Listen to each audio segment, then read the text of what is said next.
Welcome back to the channel, guys.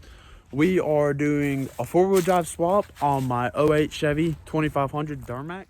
Here we go. I'm going to tell you guys everything you need to know about this swap. If you are not doing a floor-mounted four-wheel drive, you are going to have to swap over this interior harness. It's a lot of work. I'm just letting you guys know now. This is not a day job. This is probably going to take you quite a few hours. I had to pull out this whole dash and swap this harness, the interior harness, so that you can connect this four-wheel drive. Two-wheel drive does not come with this plug. It's not even in this harness. You have to swap the whole harness over for this.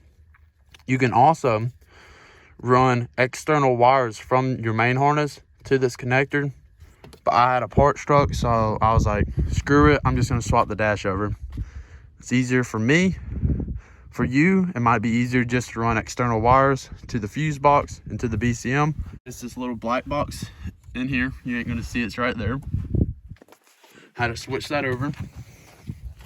You are also going to have to switch over your TCM, and I'm not sure about your ECU.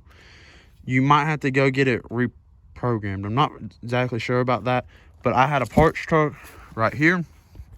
I just pulled those off of it, switched it over. I'm switching over my rear end because the gearing on this is different than my two-wheel drive. I don't exactly remember what the gearing is on this, but I know it's different. You can come through and change the gearing in it and leave your axle there, but for me, it's just easier to switch this over. Also, the four-wheel drive and two-wheel drive. Four-wheel drive, this one I'm going to have to get a new drive shaft, but four-wheel drive shaft is a straight drive shaft. There's no two-piece, nothing. It's a straight one-piece drive shaft. Two-wheel drive is a two-piece. You're going to have to switch that over. You can, on a two-wheel drive, you can leave the stock transmission.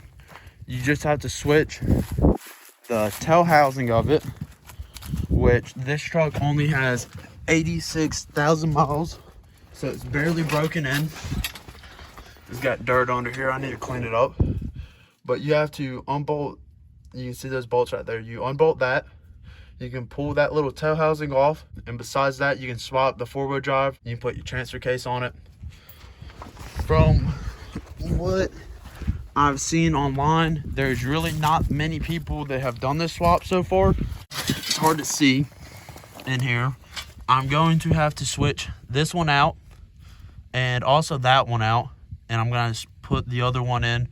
But I would advise you, if you guys are swapping your four-wheel drive into a two-wheel drive truck, you might as well put a lift on it, because if not, you have to come through and there's a hole. I don't know exactly where it's at right in here. Can't remember. You have to cut a hole in the frame and put a pipe in if you want to leave that stock pipe. I'm just going to go through and put a 4-inch lift. They say if you don't put if you put anything lower than a 4, you're still gonna have to cut out to put that hole in there. But I'm just gonna put a 4 or 6-inch lift on this. Mine as well.